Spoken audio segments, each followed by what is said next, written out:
Sepanjang sejarah manusia, tidak ada satu kaum pun yang dikisahkan sedalam, sekritis, dan sekomprehensif Bani Israel. Mereka adalah kaum yang pernah dipilih oleh Allah, kaum yang menyaksikan mukjizat terbesar dan menerima kitab suci secara langsung dari langit. Namun, mereka juga menjadi kaum yang paling sering melanggar janji, kaum yang membunuh para nabi dan menebar kerusakan di muka bumi. Dari padang gurun Sinai ke lorong-lorong Madinah, hingga konflik panas di Al-Quds hari ini, jejak Bani Israel adalah cermin sejarah yang menjadi kunci untuk memahami alur waktu ilahi. Siapakah sebenarnya mereka? Mengapa Allah dalam Al-Quran begitu keras mencela perbuatan mereka, namun juga memuliakan nenek moyang mereka? Dan benarkah kisah mereka adalah penentu babak akhir zaman yang kini semakin mendekat? Inilah kisah perjanjian dan kutukan, sebuah perjalanan dari Nabi Ibrahim hingga ramalan akhir zaman. Saksikan kisahnya Bani Israel dalam cermin Al-Quran dan sejarah Islam. Kisah ini dimulai jauh sebelum kata Yahudi pernah dikenal dunia. Akar mereka tertanam pada sosok agung Nabi Ibrahim alaihi salam, bapak para nabi, yang diutus Allah untuk menyeru manusia agar hanya menyembah satu Tuhan di tengah bangsa Babilonia yang tenggelam dalam penyembahan berhala. Dari Ibrahim lahirlah dua putra, Ismail, moyang bangsa Arab, dan Ishak, yang kelak menjadi moyang Bani Israel. Allah berfirman dalam surah Al-Ankabut ayat 27, "Dan kami telah menganugerahkan kepada Ibrahim, Ishak, dan Yakub, dan kami jadikan kenabian dan kitab pada keturunannya. Kami berikan kepadanya balasan di dunia, dan sesungguhnya di akhirat ia termasuk orang-orang yang saleh." Dari Ishak lahirlah Yakub alaihi salam. Beliau adalah tokoh penting karena dalam Islam Yakub memiliki gelar mulia, Israel, yang berarti hamba Allah atau pilihan Allah. Dari 12 putranya lahirlah 12 suku yang kemudian dikenal sebagai Bani Israel, anak cucu Israel. Salah satu dari mereka, Yusuf alaihi salam, menjadi poros takdir besar. Lewat ujian dan kemuliaan yang luar biasa, Allah mengangkatnya menjadi Menteri Keuangan Mesir. Dari sanalah ia memanggil seluruh keluarganya, membawa Bani Israel dari Kanaan ke Mesir, membentuk pusat perkembangan mereka selama berabad-abad. Pada masa itu Bani Israel masih teguh memegang tauhid. Mereka mengikuti ajaran murni para nabi, dan Allah pun memuliakan mereka. Menurut catatan Ibnu Katsir, pada masa itu, Bani Israel adalah umat terbaik di muka bumi, lebih unggul dari bangsa Mesir, Romawi, atau Yunani. Mereka mewarisi amanah kenabian dan tanggung jawab besar untuk menjaga kemurnian wahyu. Namun segalanya berubah ketika Yusuf wafat. Mesir berganti rezim dan penguasa baru yang bergelar Firaun melihat Bani Israel bukan lagi sebagai kaum mulia, melainkan ancaman. Kaum yang dahulu dimuliakan, kini dijadikan budak, dipaksa bekerja, dihina, dan disiksa tanpa belas kasihan. Namun, di tengah keputusasaan itu, Allah telah menyiapkan seorang penyelamat, sosok yang akan mengguncang singgasana Firaun dan memimpin Bani Israel menuju kebebasan sejati. Dialah Nabi Musa alaihi salam. Babak pertama pun berakhir di titik ini ketika kaum pilihan itu jatuh dari kemuliaan menuju perbudakan. Namun, di balik gelapnya rantai besi dan cambuk tirani, janji Allah belum berakhir. sebuah cahaya tengah disiapkan dari rahim seorang ibu salehah untuk membebaskan mereka dari Firaun yang zalim. Allah mengutus Nabi Musa alaihi salam membawa risalah agung, risalah tauhid dan pembebasan. Musa diutus bukan hanya untuk menantang kekuasaan Firaun, tetapi untuk membebaskan manusia dari penghambaan kepada sesama, menuju penghambaan hanya kepada Allah semata. Namun Firaun, manusia yang tertipu oleh tahta dan kekuasaan, menolak kebenaran itu dengan kesombongan. Ia mengaku sebagai Tuhan bagi rakyat Mesir dan menantang Musa untuk mendatangkan bukti kekuasaan Tuhannya. Maka turunlah 10 tanda kebesaran Allah, 10 mukjizat yang bukan sekadar keajaiban, melainkan tamparan bagi kesombongan manusia. Air sungai Nil berubah menjadi darah, membungkam para pendeta Mesir yang memuja dewa air. Katak memenuhi istana, belalang melahap panen, kutu dan ulat menyiksa tanpa ampun. Wabah penyakit menyerang ternak, kulit manusia bernanah dan melepuh. Hujan batu, badai api, dan kegelapan menutupi negeri selama berhari-hari. Namun setiap kali bencana diangkat, Firaun kembali ingkar, menuduh semua itu sihir semata. Hingga tibalah malam terakhir, malam di mana setiap anak sulung Mesir, termasuk anak Firaun sendiri, meninggal secara serentak. Sementara rumah Bani Israel tetap aman, dilindungi oleh tanda yang Allah perintahkan. Malam itu, Firaun kalah. Dengan penuh amarah dan ketakutan, ia membiarkan Musa dan kaumnya pergi. Bani Israel pun meninggalkan Mesir dengan tergesa-gesa, meninggalkan masa perbudakan untuk menyongsong kebebasan. Hari itu dikenal sebagai Hari Penyelamatan Agung. Namun Firaun tidak berhenti di situ. Ia menyesal telah melepaskan mereka dan memimpin pasukannya untuk mengejar. Ketika dua kelompok itu berhadapan di tepi Laut Merah, Bani Israel gemetar ketakutan. Namun Musa berkata dengan penuh keyakinan, "Sekali-kali tidak. Sesungguhnya Tuhanku bersamaku. Dia akan memberi petunjuk kepadaku." Maka terbelahlah laut itu. Air yang perkasa berdiri tegak seperti dinding di kanan dan kiri, membuka jalan kering bagi Bani Israel. Begitu mereka menyeberang, Firaun dan tentaranya ikut mengejar, dan laut pun kembali menutup, menelan mereka semua. Air menjadi saksi atas tenggelamnya sang penguasa sombong. Inilah akhir dari tirani dan bukti nyata janji Allah. Namun kebebasan bukan berarti ketaatan. Setelah Firaun binasa di laut, Bani Israel menyaksikan sendiri bagaimana Allah menundukkan lautan demi mereka. Tapi, mengapa manusia begitu cepat lupa pada nikmat, padahal baru saja diselamatkan dari kehinaan dan perbudakan? Di tengah perjalanan panjang mereka di padang pasir yang tandus, Allah menurunkan manna dan salwa, makanan dari langit sebagai bukti kasih dan pemeliharaannya. Manna adalah manisan lembut seperti madu yang turun bersama embun pagi, dan salwa adalah burung puyuh yang datang dengan mudah ke perkemahan mereka.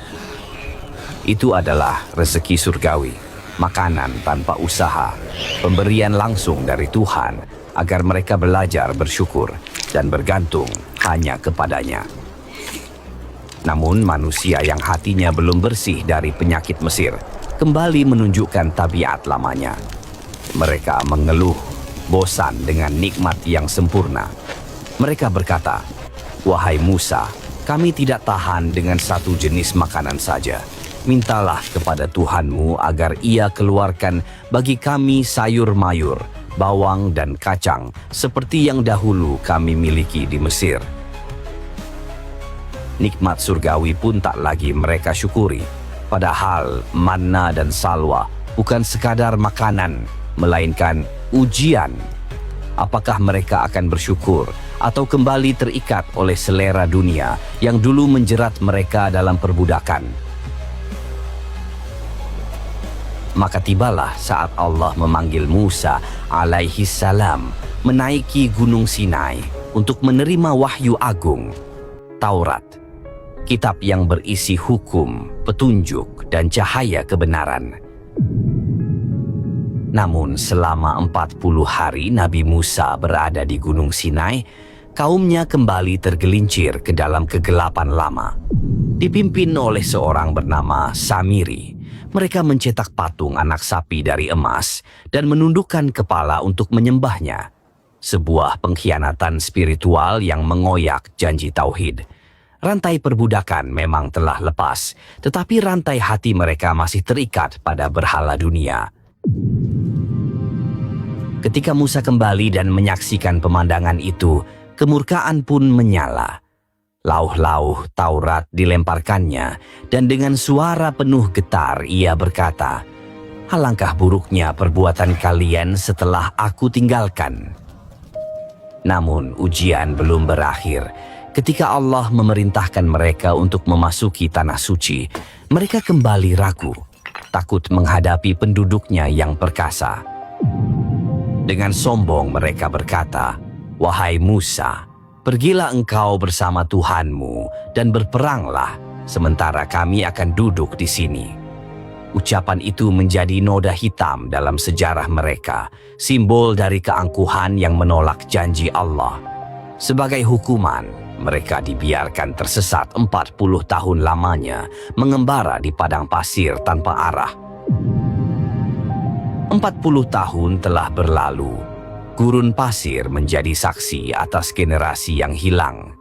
Generasi yang menyaksikan mukjizat, namun menolak untuk tunduk. Di bawah panas matahari dan dinginnya malam, padang tandus, satu demi satu mereka gugur, meninggalkan hanya jejak debu dan kenangan tentang ketidaktaatan. Namun dari penderitaan itu, Allah menumbuhkan generasi baru. Generasi yang lahir dari kesabaran, yang tidak mengenal perbudakan Mesir, melainkan hanya mengenal Tuhannya dan janjinya. Dan ketika waktu yang dijanjikan tiba, tirai sejarah pun terbuka pada babak baru. Generasi baru Bani Israel kini diizinkan Allah memasuki tanah suci, Kanaan. Dipimpin oleh Yusha bin Nun, murid setia Nabi Musa, mereka melangkah menapaki tanah yang dulu hanya mereka dengar dalam doa. Dari sini, kisah perjuangan baru dimulai. Babak tentang ujian kekuasaan, kenabian, dan kesetiaan terhadap janji Allah. Di bawah Yusha, mereka menegakkan kembali hukum Allah dan menapaki era baru, masa kebangkitan spiritual dan militer setelah berabad-abad terpuruk. Tanah yang dulu dijanjikan kini menjadi saksi lahirnya bangsa yang kembali memegang syariat Taurat. Namun perjalanan mereka tidak mudah. Bangsa-bangsa di sekeliling Kanaan menjadi musuh yang tangguh. Maka Allah mengangkat para nabi dan pemimpin untuk membimbing dan mempersatukan mereka. Sampai pada satu masa ketika Bani Israel kembali melemah dan terpecah, Allah memilih seorang raja bernama Talut. Dalam tradisi barat dikenal sebagai Saul. Ia bukan dari kalangan bangsawan, tapi dipilih karena keimanan dan keberaniannya. Talut memimpin mereka melawan pasukan besar yang dipimpin oleh Jalut, sang tiran perkasa. Dalam pasukan kecil Talut itu, berdiri seorang pemuda yang akan mengubah sejarah. Namanya Daud alaihi salam. Dengan izin Allah, ia mengalahkan Jalut hanya dengan sebuah ketapel dan batu. Kemenangan itu bukan sekadar kemenangan perang, melainkan awal dari berdirinya kerajaan besar yang dipimpin oleh seorang nabi. Nabi Daud alaihi salam memerintah dengan adil dan tegas. Ia adalah raja sekaligus nabi, penyair sekaligus prajurit, dan dari suaranya turun kitab suci Zabur yang penuh pujian kepada Allah. Di bawah kepemimpinan Daud, Bani Israel mencapai stabilitas dan persatuan. Namun puncak kejayaan sejati datang melalui putranya, Nabi Sulaiman alaihi salam.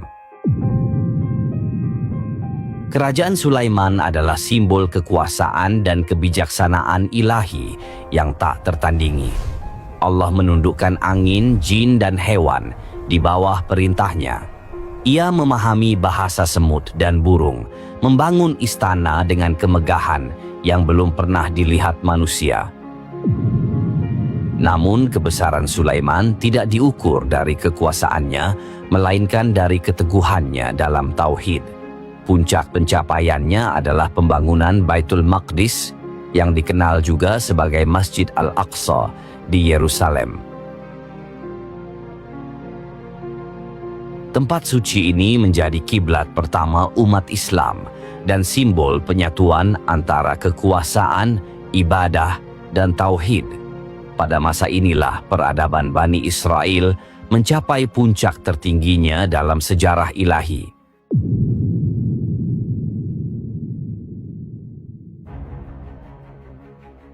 Namun sejarah selalu berulang. Ketika kenabian berakhir, kesombongan mulai tumbuh. Setelah wafatnya Sulaiman, kerajaan itu terpecah menjadi dua. Kerajaan Israel di utara dan kerajaan Yahuza di selatan. Penyimpangan agama pun menyebar, berhala kembali disembah, dan ajaran para nabi ditinggalkan. Allah menggambarkan tabiat buruk mereka dalam Al-Quran, bahwa setiap kali seorang nabi datang membawa kebenaran, sebagian mereka mendustakan, sebagian lainnya bahkan membunuhnya. Mereka hanya menerima risalah yang sesuai dengan hawa nafsu mereka sendiri.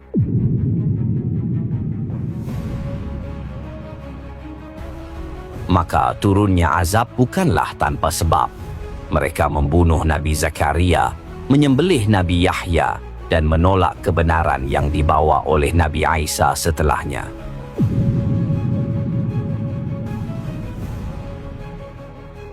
Inilah masa tergelap dalam sejarah Bani Israel, masa ketika tangan mereka berlumur darah para nabi.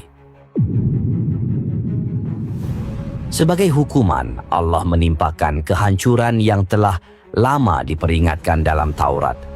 Datanglah bangsa Babilonia di bawah Nebukadnezar. Pada tahun 586 sebelum Masehi, mereka menghancurkan Baitul Maqdis hingga rata dengan tanah. Puluhan ribu orang dibunuh dan sisanya diusir, diperbudak, serta dibuang ke Babilonia. Itulah diaspora pertama, awal mula penderitaan panjang kaum yang dulu pernah menjadi bangsa pilihan. Mereka kehilangan tanah, rumah ibadah, dan kedaulatan. Para ulama menafsirkan tragedi ini sebagai realitas hukuman Allah atas kesombongan dan kerusakan yang mereka buat di bumi. Sebagaimana tersirat dalam surah Al-Isra ayat 4-5, Allah telah menulis dalam kitab bahwa mereka akan membuat kerusakan besar 2 kali di muka bumi. Dan setiap kali mereka berbuat kerusakan, akan datang suatu kaum yang Allah kirim untuk menghancurkan mereka sebagai peringatan.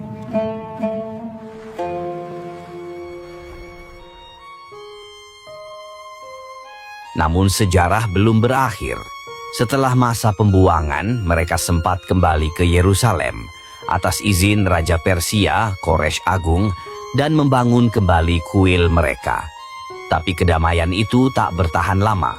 Penyimpangan dan kesombongan kembali merayap, hingga akhirnya kekuasaan Romawi datang menaklukkan mereka. Pada tahun 70 Masehi, Baitul Maqdis dihancurkan kembali, kali ini secara total. Dinding-dinding kuil runtuh, darah menggenang di jalan-jalan suci, dan kaum yang pernah disebut umat pilihan itu kehilangan segalanya, tanah, kehormatan, dan arah hidupnya.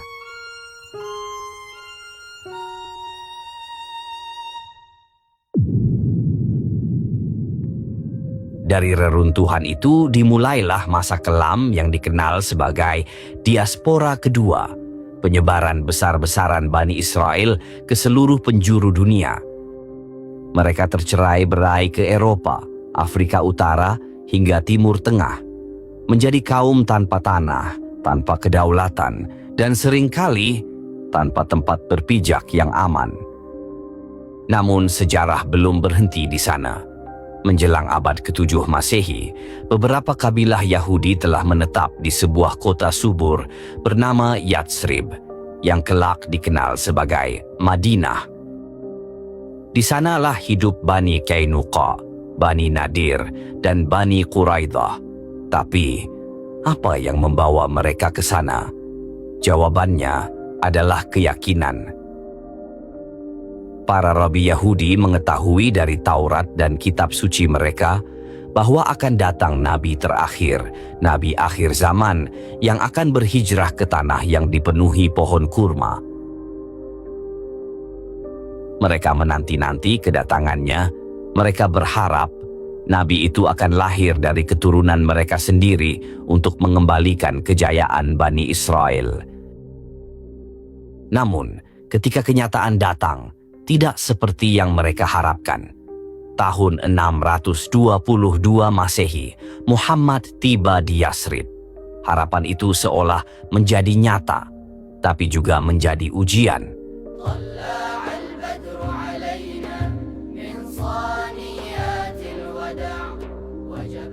Awalnya, kaum muslimin dan kabilah Yahudi hidup berdampingan dalam damai. Sebuah perjanjian pun dibuat, Piagam Madinah, yang menjamin hak dan tanggung jawab bersama. Namun, penantian panjang itu segera berubah menjadi penolakan. Al-Quran menggambarkan bahwa mereka mengenali Nabi Muhammad sebagaimana mereka mengenali anak-anak mereka sendiri. Namun kesombongan dan rasa superioritas rasial membuat mereka menolak kebenaran itu. Mereka ingin Nabi terakhir berasal dari Bani Israel, bukan dari keturunan Ismail, bukan dari bangsa Arab. Penolakan itu tumbuh menjadi pengkhianatan. Satu persatu, kabilah Yahudi di Madinah melanggar Piagam Madinah.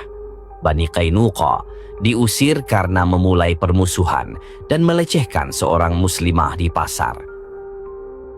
Bani Nadir diusir karena bersekongkol dan berencana membunuh Nabi Muhammad. Dan yang paling kelam, Bani Quraidah, mereka berkhianat dalam perang Khandaq. Ketika Madinah dikepung oleh pasukan musyrik, mereka justru membuka pintu bagi musuh. Pengkhianatan yang hampir menghancurkan umat Islam di awal berdirinya. Konflik di Madinah inilah yang menetapkan pola hubungan antara Yahudi dan Muslim hingga hari ini. Bukan sekadar konflik politik, tapi konflik keyakinan. Pertentangan antara kebenaran wahyu dan kesombongan keturunan. Al-Quran menegaskan bahwa permusuhan kaum Yahudi terhadap umat Islam adalah yang paling keras. Semua berakar pada penolakan terhadap kenabian terakhir dan syariat baru yang menghapus kedudukan istimewa lama. Setelah penaklukan Khaybar dan pengusiran kabilah-kabilah pengkhianat dari Jazirah Arab, nasib Bani Israel pun berubah lagi. Mereka hidup di bawah kekuasaan Islam sebagai kaum zimmah, dengan hak perlindungan, tapi juga batasan. Sebuah babak yang penuh ironi, kaum yang pernah menjadi penerima wahyu, kini hidup di bawah hukum wahyu baru. Sementara janji lama mereka perlahan lenyap di balik bayang-bayang sejarah. Mayoritas Bani Israel kini hidup tersebar di bawah kekuasaan kekhalifahan Islam. Di bawah sistem ini, mereka diperbolehkan mempraktikkan agama, menjalankan hukum internal mereka, serta berperan dalam perdagangan dan pemerintahan. Asalkan mereka membayar jizyah, pajak perlindungan yang menandai tunduknya mereka di bawah hukum Islam.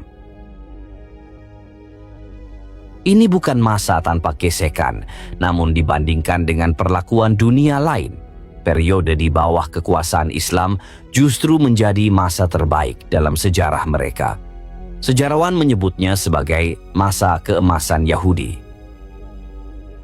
Di pusat-pusat peradaban Islam seperti Baghdad, Kairo, dan terutama Al-Andalus, Spanyol Islam, para sarjana Yahudi menjadi filsuf, tabib, dan penasehat istana.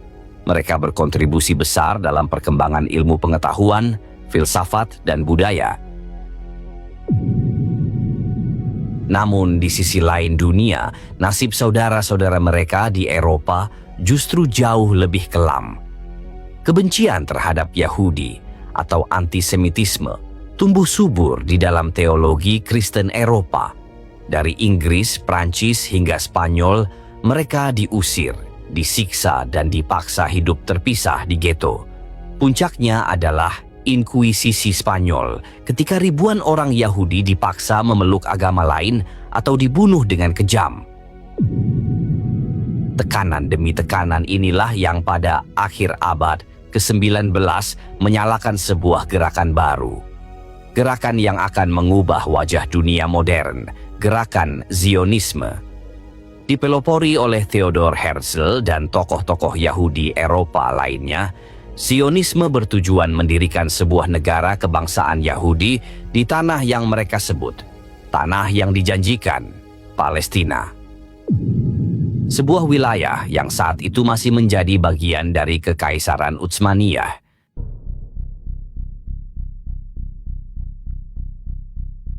Bagi kaum Zionis, kembali ke tanah leluhur adalah solusi politik dan keamanan, tempat mereka bisa hidup tanpa takut dianiaya.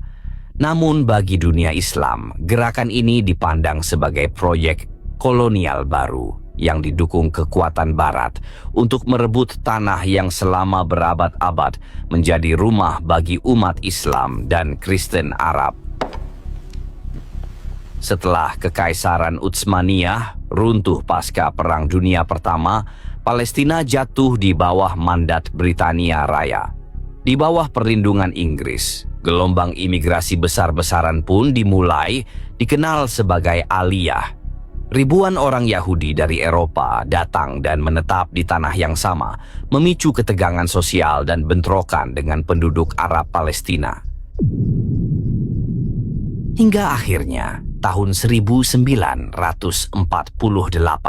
sejarah memasuki babak yang menentukan. Mandat Britania berakhir, dan di atas tanah Palestina, negara Israel resmi dideklarasikan. Bagi dunia Barat, ini disebut kebangkitan bangsa Yahudi.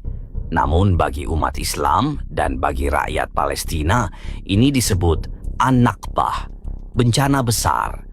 Ratusan ribu penduduk Palestina diusir dari rumah mereka, tanah mereka direbut, dan kota suci Al-Quds kembali menjadi pusat luka sejarah.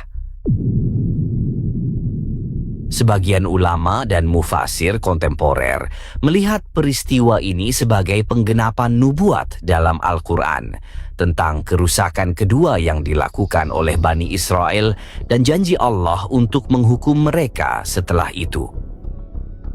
Terlepas dari penafsiran eskatologisnya, secara politik, inilah titik balik besar, awal dari konflik global yang hingga kini belum menemukan akhirnya.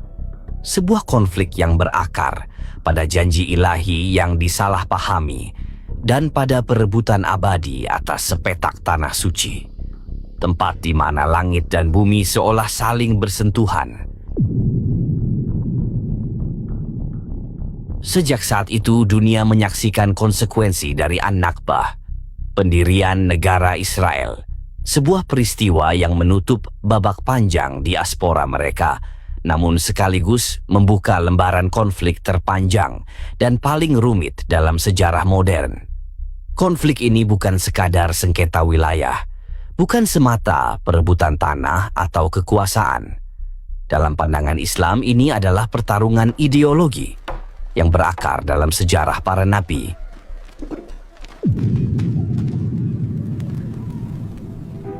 Bagi umat Muslim, Yerusalem adalah tanah suci ketiga, tempat berdirinya Masjid Al-Aqsa, kiblat pertama umat Islam, dan saksi perjalanan suci Isra Mi'raj Nabi Muhammad Shallallahu Alaihi Wasallam. Namun bagi kaum Yahudi, lokasi yang sama diyakini sebagai tempat berdirinya Temple Mount, kuil suci yang harus mereka dirikan kembali sebagai lambang kebangkitan spiritual dan nasional mereka. Negara Israel modern dalam banyak hal telah memenuhi cita-cita gerakan Zionisme, mengumpulkan kembali kaum Yahudi dari seluruh penjuru dunia. Namun, para ulama Islam mengingatkan bahwa pengumpulan ini mungkin bukan kemenangan sejati, melainkan tanda menuju babak akhir nubuat ilahi. Dalam ilmu eskatologi Islam, kajian tentang akhir zaman, kaum Yahudi memiliki peran sentral dalam peristiwa besar yang akan mengguncang dunia. Mereka dikaitkan erat dengan kemunculan sosok paling menyesatkan dalam sejarah manusia, Al-Masih Ad-Dajjal. Rasulullah Shallallahu Alaihi Wasallam bersabda bahwa Dajjal akan diikuti oleh banyak pengikut dari kalangan Yahudi. Mereka akan menganggap Dajjal sebagai Al-Masih yang dijanjikan, yang akan mengembalikan kejayaan mereka di muka bumi.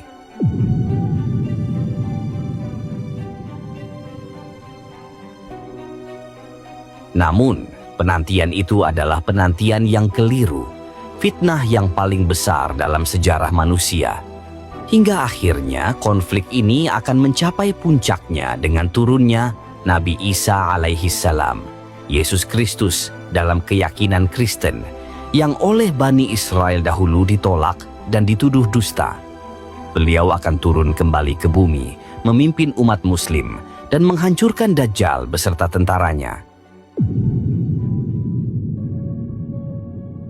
Dalam hadis yang diriwayatkan Imam Muslim, Rasulullah Shallallahu Alaihi Wasallam bersabda, batu dan pohon akan berkata, "Wahai Muslim, wahai hamba Allah, di belakangku ada orang Yahudi, kemarilah dan bunuhlah dia." Hadis riwayat Muslim. Hadis ini bukan sekadar tentang peperangan, tetapi simbol dari kebenaran ilahi yang akhirnya menyingkap segalanya. Permusuhan yang dahulu dimulai di Madinah akan menemukan ujungnya di akhir zaman, di bawah langit yang sama, di tanah para nabi. Dan di sanalah kita belajar satu hal besar dari sejarah Bani Israel, bahwa hak istimewa adalah ujian, bahwa amanah kenabian bukan warisan darah, melainkan warisan iman dan ketaatan. Ketika tauhid diganti dengan kesombongan dan kebenaran ditukar dengan cinta dunia, maka nikmat berubah menjadi laknat.